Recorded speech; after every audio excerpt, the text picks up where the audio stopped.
we'll start with introductions and jump right into things. I'm Jon Harman. I'm a global account manager for CORT.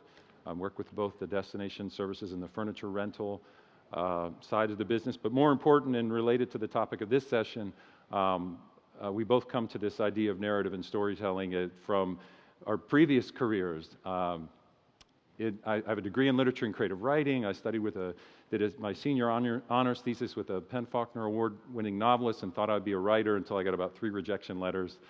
Spent a bit of time working for a movie producer and signed an agent and came very close to selling that script and then moved to Budapest and ended up in the relocation industry. So, but relocation was my first real job, and I was concerned about what it might mean for the creative aspect of my life, but I was delighted to find that telling stories and solving problems creatively is very much a part of the business world. And so Elizabeth and I seem to concur on that topic, and that's how we came up with the idea of the session. So that's my background as it relates to story. Elizabeth? Thank you. Well, thank you all very much for your interest in the topic. I find the interest refreshing. So I grew up in England and Ireland. My father was a journalist and a writer, and I eventually became an English teacher at the secondary school level in the US. And so found my way from teaching to eventually being an education consultant in the relocation industry. And I started talking to Jon about this topic because I noticed that in the many conferences that I've attended over the years, that the speakers I would remember were the speakers who told a story. And I remember, for those of you who might have known him, Bob Erndt from Cargill, who's since retired, and probably 10 years ago, telling a story at NFTC in New York about the importance of the pre-move visit and how they had a family who had declined the pre-move visit. They were moving from, Minneapolis to Indonesia or something. And they said, no, we don't need to take a visit because we went to Hawaii on our honeymoon. And what an absolute disaster it was when they arrived. And I think they made it as far as the perimeter of the airport, and then they turned around and they went home. So over the years, thinking about the speakers I remember, they were always the speakers who told stories. And I started to think about how in an age of PowerPoint and in an age of apps and increased focus on technology, how we're still using stories, but I don't think we're using them as powerfully as we could be. And so that was when I said to Jon, There's a topic. You and I, we both go off track from what's usually being talked about. Maybe we could talk about this. There you go. So, without further ado, this is intended to be, I'm sorry, you're the subjects, you're the victims of an ex-English teacher, so it's going to be interactive. When I say storytelling, what comes to mind? What do you think of right away? Don't be shy. Okay, sharing experiences.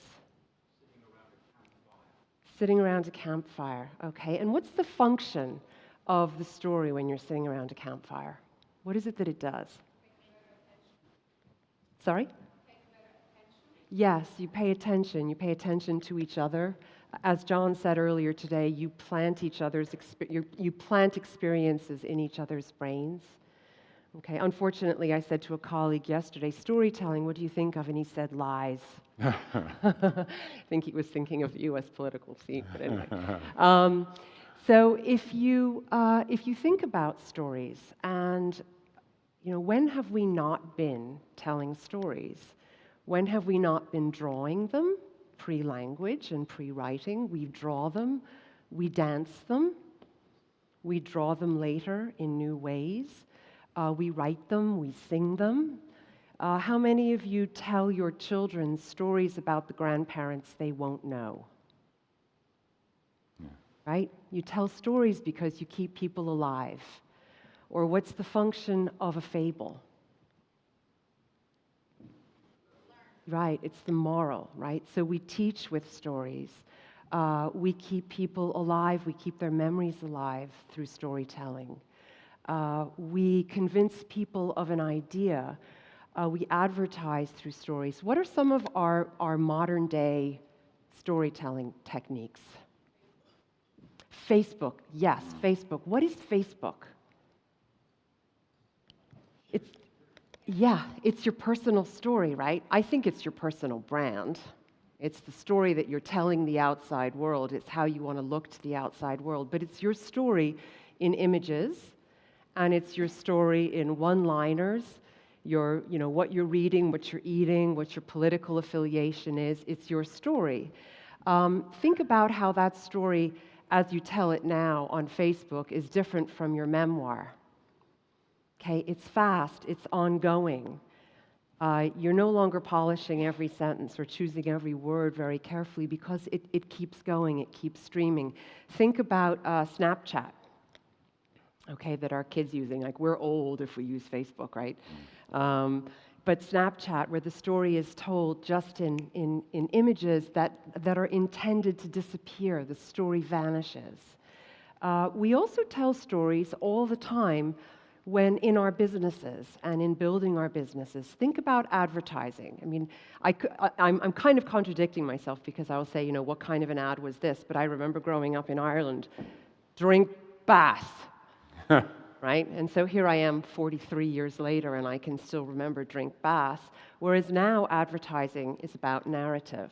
And so if you could play, oh, actually, I can do it. So this is an ad I love. Emma. Huh? Emma. Not anymore. Emma. Every day it's getting on my nerves. Emma. Oh, I'm Emma. begging you, Emma. leave me alone. Oh, you didn't go. Alors, voilà. So we have an entire story, right, in, 10 seconds or less? So what do we know about them? What's the whole story that we have? Think. Yes. Right, okay, so he's representing the modern and the forward-thinking, and he's being incredibly condescending and patronizing towards her. And, obviously, it's a point of contention between them. And she has that moment of, right, there you go, of getting him back. So, you have the entire story right there. And so in that case, storytelling to advertise or to make your point. So what I'd like to do, and what we're going to head towards here, is actually telling some stories, but thinking about the components of them that are important in building our business. And this is one of my favorite quotes. It's from Charles Dickens' Great Expectations, and it was Pip. And I think if any of you have read Great Expectations, it's when he's met Stella for the first time and fallen in love with her. And he says, "That was a memorable day to me, for it made great changes in me. But it is the same with any life. Imagine one selected day struck out of it and think how different its course would have been. Pause, you who read this, and think for a moment of the long chain of iron or gold, of thorns or flowers that would never have bound you but for the formation of the first link on one memorable day." So, in selling our services, which happen to be education consulting services, but I could be selling any service, I always say to people, because the first thing that you have to do is have people really understand the value of what it is that you're putting forth as a service or a product. Say, okay, we've all been to school. All of us went to school. Think back to your academic life and think of a year that was critical for you. It changed everything for you in schooling. Maybe it was the year you sat down next to a little girl who became your best friend, and she's still your best friend 40 years later. Or maybe it's the year you failed everything and you were held back. Or maybe in this world, it's the year your family moved yet again. And so as a precursor to discussion, I always say to people, tell us a story. Tell me an experience in your education life that changed everything for you. And I remember last year at a conference, a woman said, well, I went from a Japanese school to an American school with no English, And my mother sharpened all these pencils for me, and when I came home at the end of the day, they were these beautiful colored pencils. I didn't have any left. And she said, "Where are all your pencils?" And she said, all the girls borrowed them, and I didn't have the English to ask for them back. And that was her story, which she remembered probably 50 years later of her transition. So, big challenge here. Anybody willing to tell us a quick story? Day that changed your life? Could be education, could be relocation. Don't worry, I have lots I can tell you if you're too shy, but you've probably heard enough from me already. No, not yet? Well, we'll get there. We'll work up to it. Have they locked the doors yet? If they lock the doors yet. Well, I will tell you a brief story that we will refer to later because of the components of it. And it's a day that changed my life in terms of liberating me to follow my first career, which was in teaching. So I moved a lot as a child, and one of the constants in my life was not an IB program or anything like that. It was my dolls. And my dolls and my teddy bears came with us wherever we went. And wherever we went, I would line them up and I would teach them. And I was always teaching them. And I knew from a child that I would be a teacher. And between my third and last year of university, I went to Bangladesh and I taught for a summer in a little school there. And I came back to my final year in university absolutely, in love with Bangladesh, in love with adventure, wanting to teach. But in the US, you come out of university typically with pretty hefty loan payments. So I thought, well, I can't afford to teach. Plus, I was at this very high-performing school where everybody went off to places like Goldman Sachs and Morgan Stanley and things like that. And I thought, and I'm sure I should do something really grown-up like that. So for Christmas that year, my parents bought me a gray suit and my first pair of heels. And I went off to the college counseling office, and there were lotteries for interviews with all the consulting firms and the banks who would come and recruit. And I drew, thank God, I didn't get an interview with anybody like Goldman Sachs or Morgan Stanley, but I did get an interview with a company called Pepperell Sheets and Towels. And I don't even know who they were. I guess they sold sheets and towels. And I really never knew what kind of a job it was that I was interviewing for. But on the day of my interview, I dressed up in my gray suit and I put on my first pair of heels. And I walked across campus, of course, not staying on the path, because I never went on the path, because I just always went the most direct route. And so if you've never worn heels, you don't know what happens if you wear heels in grass in New England in March, right? So I've already stripped the leather off the heels by the time I arrive at the interview. And I go into the interview, and there are three gentlemen sitting there, and they're asking me all of these questions, and I'm very dutifully answering them, and they're giving me some math to do, that if they raise the price of this X amount, what percentage increase does it mean for the client, and all of these things. And I'm answering these questions. And finally, one of the men looks at my CV and he says, "Tell me about Bangladesh. What was that like?"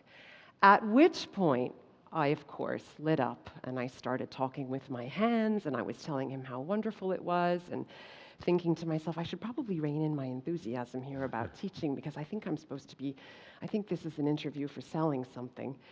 And when he was finished, and when the interview was finished, he looked at me and he said, perhaps you should consider a career in teaching.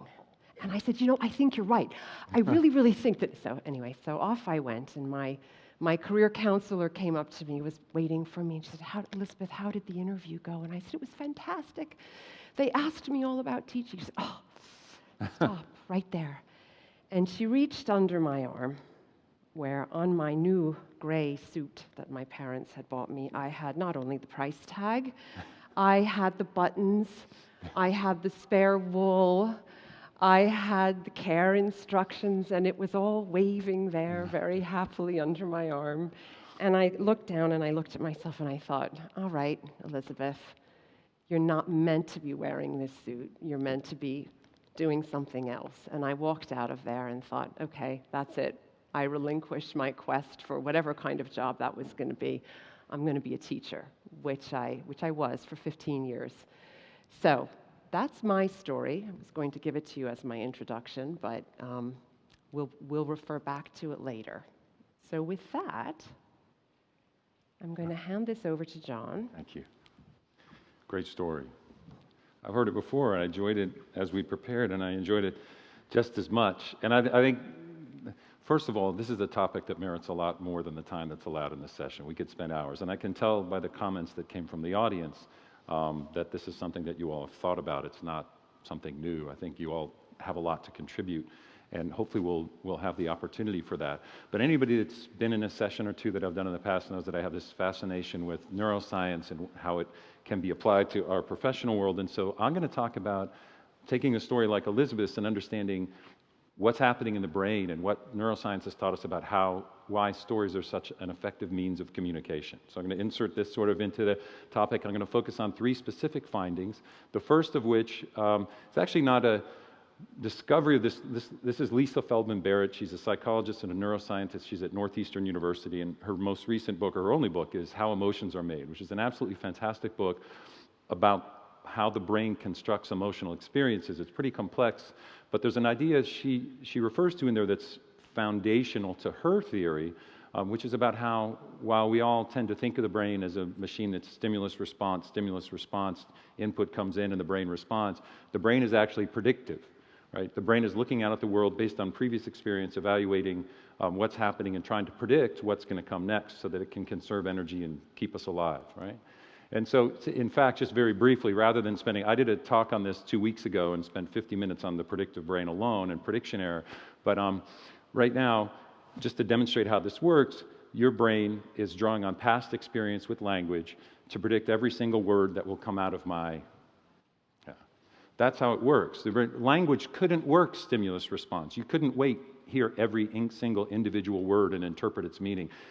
You're thinking of, even as this session starts, you're thinking about, I've been to a session like this before. You sort of anticipate how the session will go, what type of opening words the speaker might make, and if the speaker gets up and said something completely different from what you'd normally predict, that would grab your attention and focus you in a different way because it wouldn't follow the pattern that your brain's accustomed to. So the brain is predictive, and storytellers around the world have really learned to use this for their advantage. Anybody ever binge watch a show and tell yourself just one more? So it's the predictive brain at work and that itch to know what happens next, right? That question, the need to answer the question of what happened next is pretty powerful. Anybody recognize this image? Some people recognize it right away. It has significant meaning for you. This is the last image of Scene 5 of Game of Thrones, so a few seasons ago. There's an entire industry that's been built about writing about what comes next, right? So the brain is predictive. We like to know what's coming next, and as a result, stories are a powerful tool for captivating attention, right? But because of the way the brain works, we're anticipating what might come next. Stories can be very engaging. They bring the story in a much more powerful way than just, say, data does. The second finding, this gentleman, Paul Zvack, is at Claremont University. He's a microeconomist. So he looks at economics from from the aspect or from the point of view of interpersonal relationships. And his first book is The Moral Molecule. It's about oxytocin, which is a hormone that's typically been associated with nurturing behavior in mothers and is released after childbirth and is associated with breastfeeding. But he's done research to find that it's not just at play there, it's in play in human interaction in general. And it really fosters empathy, right, which triggers sort of more moral behavior based on his research in people, and which in turn fosters trust. And the reason prosperity is in there, he's looking at this as an economist. Trust is a powerful factor in economies. When I first heard of his work, one of the things he says is trust is the grease that makes the economic engine work. And at the time I was living in Hungary, where there's not a high level of trust necessarily between business people, and I was able to just expose that experience with my experience living in the US, where generally if you shake somebody's hand, they're going to do what you expect them to do. And how much more is possible when that level of trust exists between people, right? So trust is something we all want with our clients. And what Paul Zvack would say, if you want to build trust, because of looking at the way empathy-inducing stories trigger changes in brain chemistry. If we tell the right story, we're actually causing people's brains to release oxytocin, which is changing the nature of the way they're listening to us, the way they're intaking the information that we're sharing, putting us in a better position not only to grab their attention, but because we're using a story, but if we're telling the right story, we're building trust as well. Right?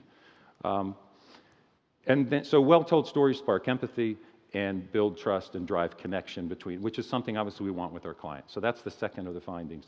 The third comes from this gentleman, Uri Hassan. He's a neuroscientist at Princeton University. I'm going to sort of butcher his neuroscience now because we don't have enough time to get into it in detail, but he does have a TED Talk, which is absolutely fascinating. And he does research on communication and storytelling in particular, and what they're looking at is what's happening in the brain of the speaker or the storyteller and what's happening in the brain of the listener, actually.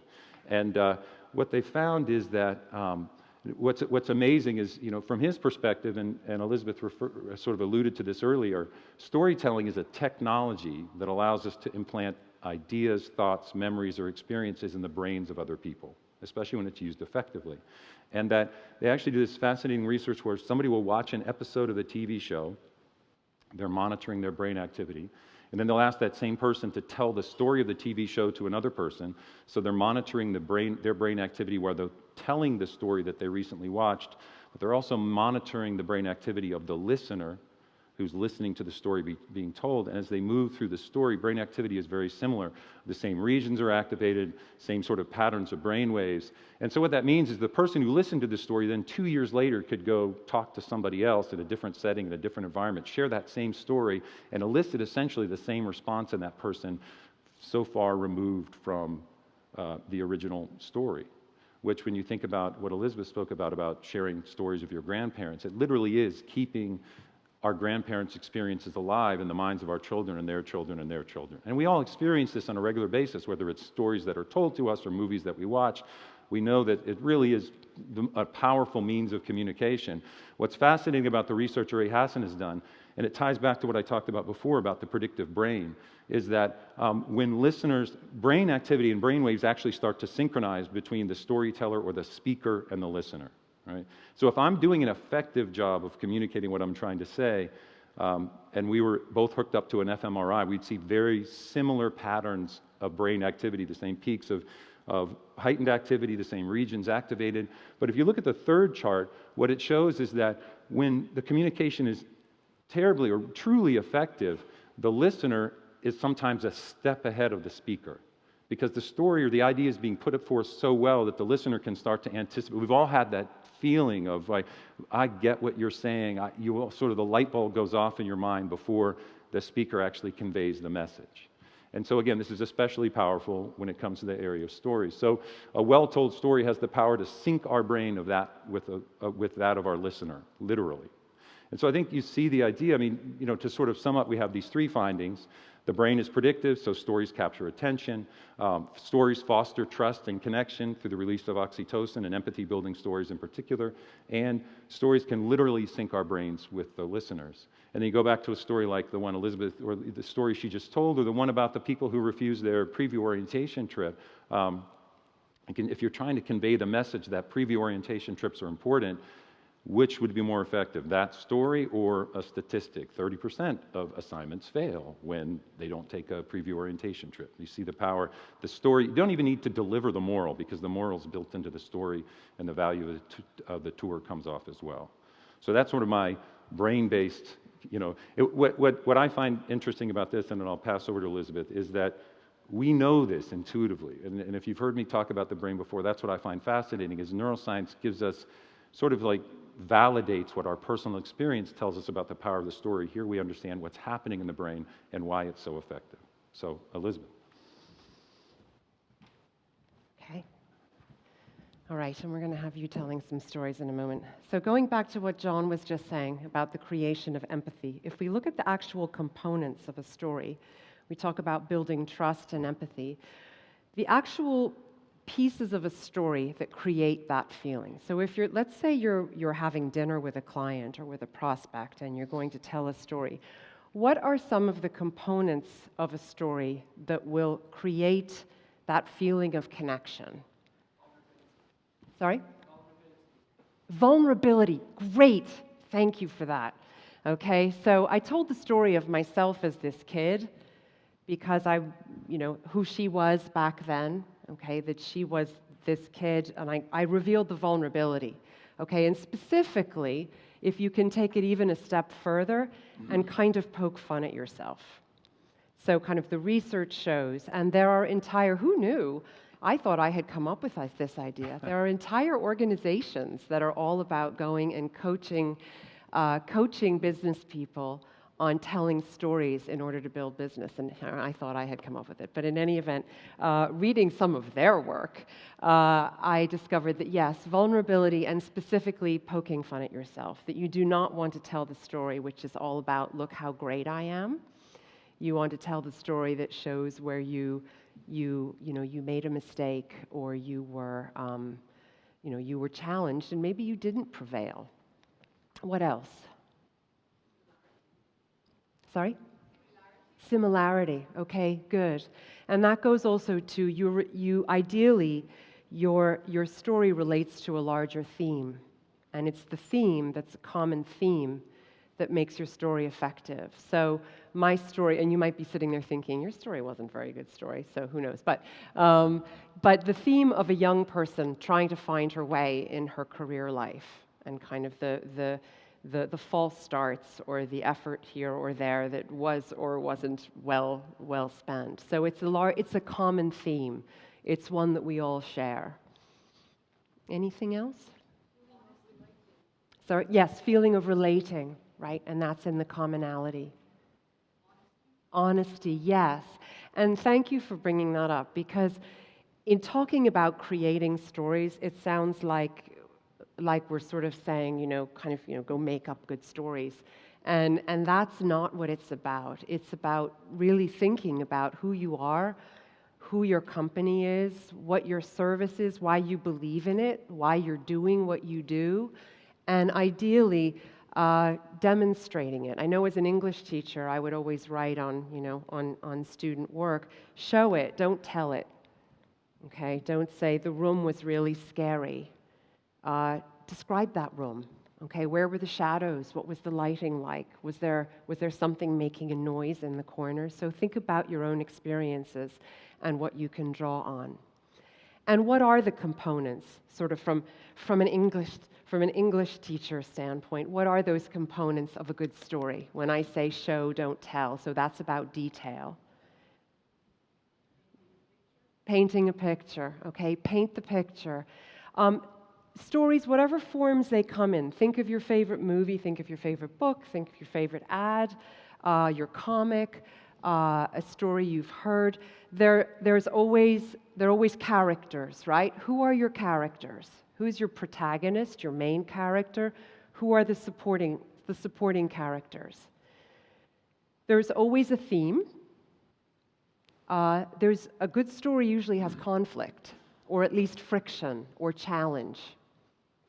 Okay, so you're up against something, or they're the forces of good and evil, right? In every movie, the forces of good and evil. But there's the development of the conflict, the climax, the resolution. So to some degree, without paralyzing yourselves, to keep those elements in mind. And usually, if you're listening to a story that doesn't work, it's because one of those elements got lost along the way or got dropped. So with that in mind, enough from us. Let's see how much time we have left. Plenty. You're in luck. So this is the workshop part. So taking this little bit that we've just done, we're going to ask you to put yourselves in groups of 2 or 3 people and tell each other a couple of stories. And yes, full disclosure, we are going to ask you for the last 10 minutes to volunteer to tell us a story. And the topics we suggest, so a story, and these may blend, a story about yourself, and it could be, how did you get into this relocation racket? But tell a story, and it could be some piece of work that you were doing in relocation. Think back to the one memorable day quote, and tell a story about you that might make somebody want to work with you. Or, and as I say, they may kind of be they may be closely enough related that it's one story. Think about your company. If any of you here founded your company, that probably is tied pretty closely to the first option. What was it in your life, in your experience? Bring that company to life for us. Bring your service to life for us and make us want to use you versus your competitor. Okay? All right, so grab a partner, maybe somebody you don't know. And you have, let's see, because we have to save time to share them. So it's 3:06. So 10 minutes? Why don't we say 10 minutes? Very good. All right, so here's what we're going to do. And first, I want to thank you for being an absolutely wonderful group because you've been so participatory from the beginning, and it's daunting to speak up sometimes in a large group. But now we're going to tell those stories, and so Can we have a volunteer? And I'll tell you first what we're going to, before you volunteer, so you know what you're getting into. If you would tell your story, and you can either do it from where you are, Jon will bring you the mic, you can come up on stage, and then we will talk for a minute after you tell your story about what it evoked in us. I'm scared of public. Oh, good for No, you. don't worry. Well, mine is more simple, my story. I used to work in a PR company. And when you are in PR, you do a lot of launching, you work long hours and marketing and everything. But I also liked very much to attend people and to serve. So I was a perfect customer service. So I was helping all the foreigners that they were coming to Mexico. It was in 1993, 1 year before NAFTA. Now it's called UNSCA, I think, something like that, the free trade agreement.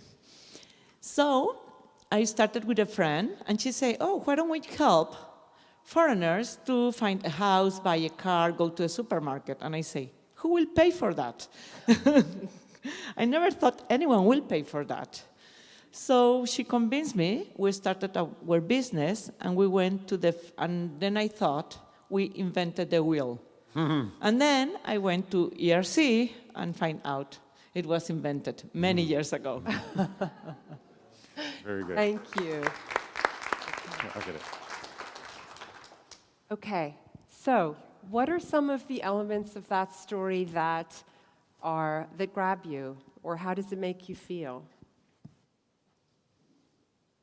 Yeah. She was inspired. Yes. Okay. Yes, she started really from a point of genuine inspiration and also innocence, right? Isn't that what is so endearing, was that she didn't even know that this existed and she thought she invented the wheel? I think that's a lovely phrase. We thought we invented the wheel. And so it's actually proof of how well-intentioned you were, because you didn't kind of know this was a whole big industry. And so, yeah. Other reactions to it? Yeah. It also shows that life is full of flexibilities. Wherever there is a way, wherever there's a will, there's a way. Wherever there's a will, there's a way. Yes. Wherever there's a will, there's a way. Very good. And of course, I'm dying to know just how hard it was to get it off the ground, right? And that kind of who will pay for this? You know, so that's kind of the next chapter. That's the predictive brain, right? Or tell me more, tell me more. But what a great story for telling how your company got started, because the story you're telling is, I'm just somebody who loves to help people, right? That's my agenda. The money making is nice, that's a part, but you're starting, it shows what your true intentions were from the very beginning. I was doing this before anybody paid me, and I didn't even know there was an industry. I think it's a great way to introduce your company. So, well done. Yes? Here.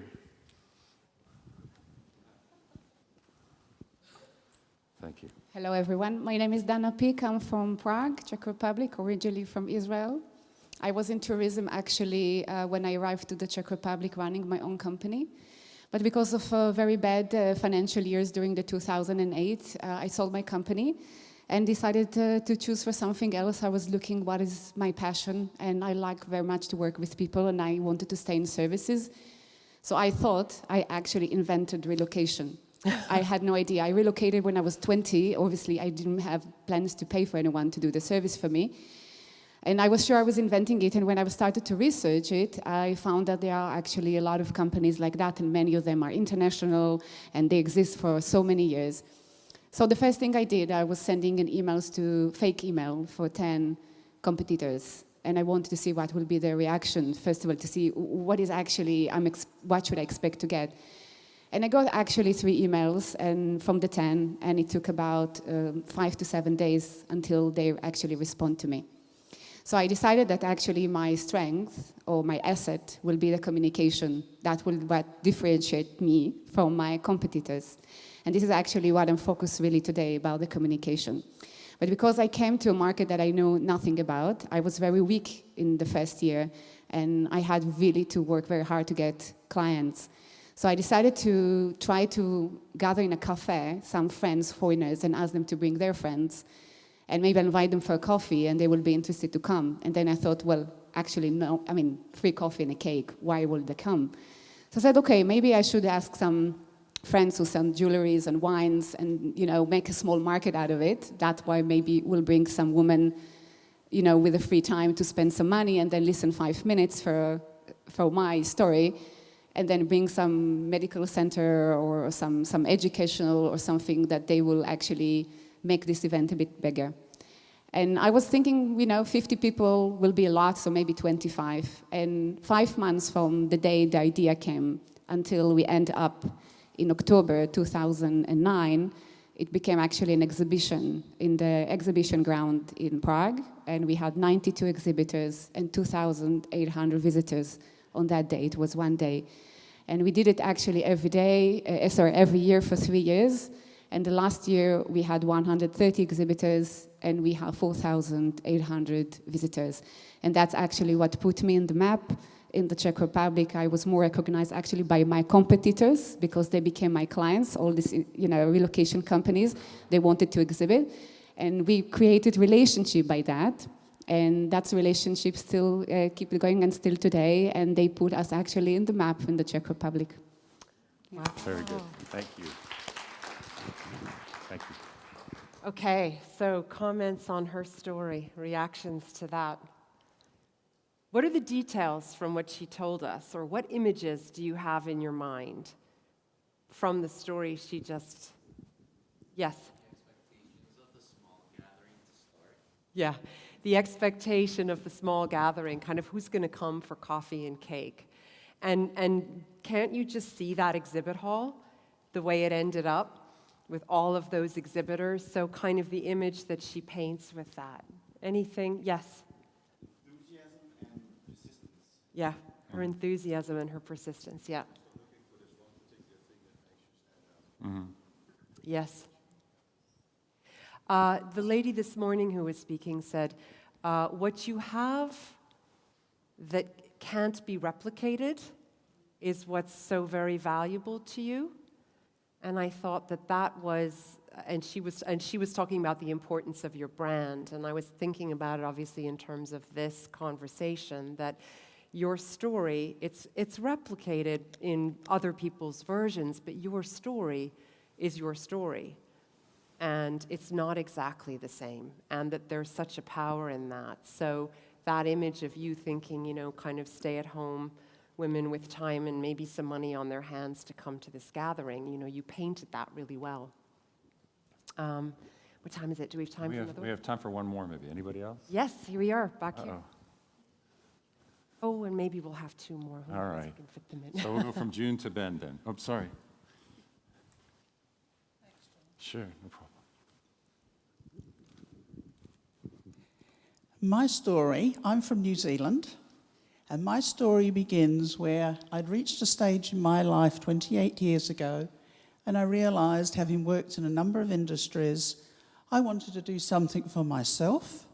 I wasn't sure what, but the realisation that there were not many people that were actually moving in and out of our country. I had been privileged, been working for very good employers, to have been sent overseas as an expatriate. I had no assistance. I had to struggle on the ground in all of these countries. So coming back and taking stock, I thought, why can't I do this? And this is where my journey began. And what I believed, and I believe today, it's all about meeting the expectations of who your clients are. It's not about misleading. If you cannot do something, if there's not the solution there, you must be honest, you must tell them. You must have empathy with them. You really have to have that really strong feeling that these people have got to trust you. And it's about building that trust and how you go about it, engaging in conversation. Emails can get distorted. And if you pick up anything in an email that does not sound right, then you must talk to these people. Because what you do has an everlasting impact on their life going forward. We do immigration, we do the full relocation service, and I have positioned myself to be the chairman for the immigration industry for New Zealand. I'm also an advisor for the New Zealand government with direct access to the ministers. They believe in me. I believe in what we do, very much so. It's not a production line. It's been an amazing experience. I love meeting people. And through EuRA, and I've been coming quite some time, but back in Portugal, I embarked on going on a river cruise in Porto. And on that cruise, we met 5 independent couples coming from different countries. And ever since then, every year, we meet prior to EuRA. They have nothing to do with EuRA, and we do a trip somewhere in Europe. Thank you. So that's all part of my company. We love people, we want to be involved, and we want to help.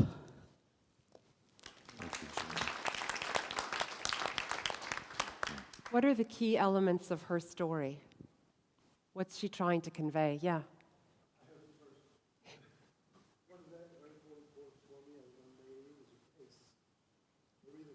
The rhythm and the pace, okay? So her actual ability to tell the story. Right. Take your time when you're telling a story, right? You can't rush it. But it has the theme, and I think yours came through very strongly right at the end. It's really about friendship because it's about trust. And so you started with the theme of trust, how that was always very important to you, and that's kind of, you understood it from your personal experience, how important that was, and then you touched on your friendship at the end. I almost wish you'd done it in reverse. These friends I made, and backtrack from there. So the theme of friendship and trust sounds like you know that you were filled, imbued with a level of commitment to the people you helped, that they were essentially friends throughout. Do we have time for one more? You had your hand up earlier. Yeah. Are we, what's our time? I had already chosen Ben. I'm very sorry, everybody, because he put his hand up before, if that's all right. It's good that people are eager. But, and this is just the beginning. Yeah, it is. And, right? and the one thing I'd say, in case we run out of time, right before you start, Ben, is first of all, this is, hopefully it's the start of something. These are stories that could end up on your website. They're stories that you can use in meetings or in presentations. But it's important to practice. And to, part of writing is really figuring out what's extra and leaving it out. And so brevity is important as well. So it's something that, not rehearsing to the point where it's staged, but really getting down to the essence of your story. Hopefully this starts you on a journey of exploring it and figuring out how you take what you have to share and communicate it effectively and briefly. And sometimes it doesn't take an awful lot of words to really give people an image. I mean, the story about skipping the orientation tour is, a handful of sentences that illustrates a point very powerfully. And so hopefully this is a start, and we all take what we learn here and move forward. But Ben, please. Thanks, John. Hi, my name is Ben Heller. Prior to my current role, I used to run Accenture's global mobility consulting practice, and my job was largely in the procurement and supply chain in the mobility industry. And I had 60 clients, and I would evaluate their mobility spend and run RFPs and negotiate and do process improvements and a lot of RMCs and immigration and mobility tax. But I constantly had problems with household goods and running RFPs and trying to manage and control pricing for that. I would run these RFPs, and one time I found that I was trying to manage pricing on the household goods spend, and what happens is that movers will price in an RFP artificially low and then find profitability outside of it, outside of the scope of the RFP, and mark up supplementals, and it's just, it wasn't transparent. And so I was getting bids that were artificially low at a loss that I didn't know. And I encouraged my client wrongly to select a supplier that wasn't actually the best fit, and because it encouraged savings. And so after learning this, I was kept in it, and I did 60 projects in this space, and I tried to find a better way. I looked at what the other RMCs were doing. I looked at what household good auditors were doing, but found that externalized a lot of costs to the movers. And ultimately, I found this little software company of one person that had automated move pricing for the movers. And I felt that if we could build a front end that enabled the customers and relocation management companies to connect to the movers pricing, and they would connect to their downstream suppliers, you could use data instead of an audit. You didn't need to do an RFP because pricing would be transparent. And this would make everything seamless and easy and fair. And so that's what I did. I joined the company 2.5 years ago. We've built the tool, and we've grown from 2 people to 9 people. We now have 6 relocation management companies that work for us, 45 movers, and over 700 movers that have pricing in our system. So that's my story. Wow. Very good. And I was dying to hear the story of how you discovered what a mistake it was to go with the lower bid. You know, so that's another piece that maybe you could, I mean, don't you just know that there's a story there? Yeah. And he says, and I learned eventually that wasn't the way to do it. But Like- what a great Yes. place to start, which is integrity, you know? Yes. It disturbed you so much that you gave a client bad information that you continued to look for a solution. I mean, that's a great founding story, it really is. You don't have to say we're honest, right? Because the story says that. That reminds me, when I was running a DSP, I used to tell people, you don't need to call, if you're dealing with a particularly difficult individual, you don't need to use an adjective to describe that person to convey to the client that they're difficult. You just explain their behavior. You say what they did. So you type a sentence like, true story, the assignee told our consultant that she must always walk behind him, right? Or the assignee told the consultant that he wants to live in a property that nobody has ever lived in before, right? So this is the same individual actually. We didn't have to say this guy's an incredibly difficult, self-important jerk. We just described his behavior, told the story of his behavior, and it spoke for, and in essence, that's what Ben's doing in reverse. He's saying, yes, look, this happened, it bothered me so much that I started I got involved with this company. And he never has to say he was honest because it's built into the story, which I think is terrific. So, yes, please. Sure. Yeah. This will help you. They're not pounding down the doors for the next session yet. Brianna, yell at me if we go too Hi, long. my name is Jennifer. I'm from King and Mayor, and I'm a very small service provider in the relocation agency or mobility industry. And I wanted to pick up what you said. You found that one-man show that had the solution to your problem. And myself, I'm a very small company, and talking to requests for proposal, that you ever heard of that, is very, very hard. Trying to get into contact, trying to get listing, trying to even get somebody to listen to what you do. No matter how good your story is, no matter how good your passion is, nobody wants to listen to your passion because everybody just wants facts, numbers, and everything.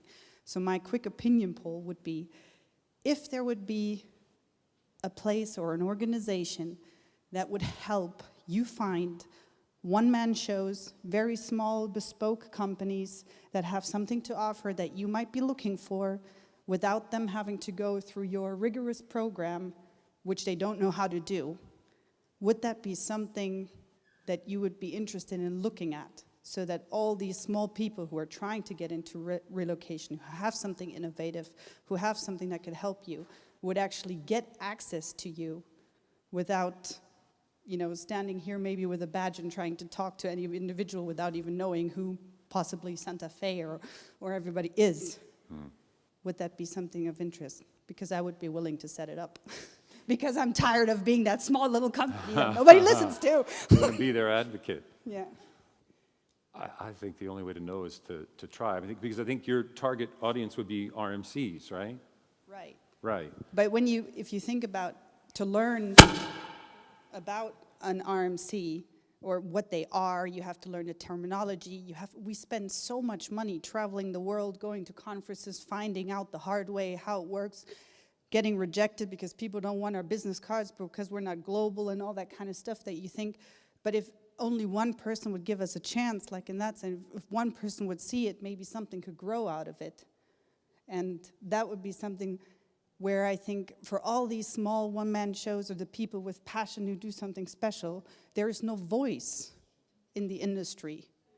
For the sake of time, I would say I think RMCs would be foolish not to at least look if you were to find a way, a vehicle for promoting smaller companies like that, because they don't have, one of the things we do at the CORT Global Network is we have a network of furniture rental companies all across the world, so that Serva doesn't, if they need furniture rental in Costa Rica, they didn't need to go and figure out who the best person is. We've vetted them. And so that's a benefit that we provided them. So I think there may be an opportunity there. If there are smaller companies who are having trouble getting people's attention, if you have an idea for a platform to help put them forward, I think anybody in supply chain would look.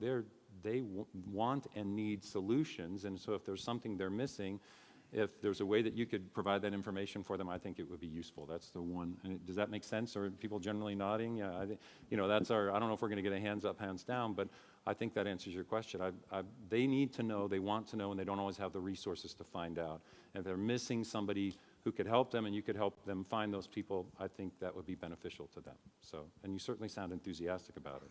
So maybe next year you'll be telling the story. That's right. Right, of how we got there. So in closing, I'll go first, and then Elizabeth, you can wrap things up. But like I said, there are so many stories. There's how did my company get started? What brought me into this business? What are the experiences you have working with assignees that convey much better than sometimes data can what makes your service valuable? And one point to keep in mind, it's not putting ourselves to the forefront, right? Let the story, in a way, the goal would be to make our client or potential client the hero of the story. What Duarte, which is one of those story companies, talks about is we are Yoda and they are Luke Skywalker. We are helping them achieve a goal. We are not at the front achieving the goal. So you think of it that way.